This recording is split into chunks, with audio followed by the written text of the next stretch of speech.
So I'm just in the middle of installing some baseboards in this room that I just finished installing the laminate flooring in.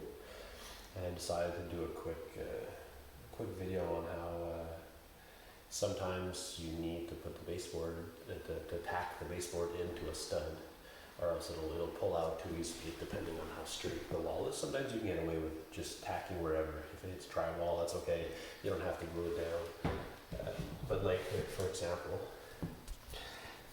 now I don't know if there is a stud here, but let's just put it there. Okay. And now you can see, you could just pull that right out. So we're gonna keep that there for now. What I do is I take,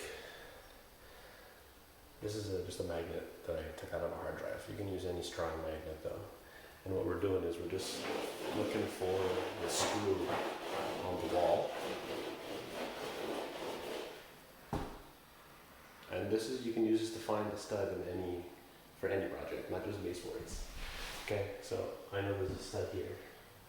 So we're gonna follow that down and we're gonna put a nail right there. Oh, sorry.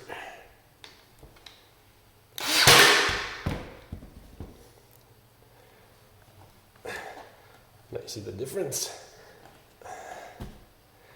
Don't worry about that, that's getting covered up by shoe molding. So that's just my little trick, a little magnet to locate your studs for any project. In this case, I'm using it for my baseboards. Yeah, have a good day.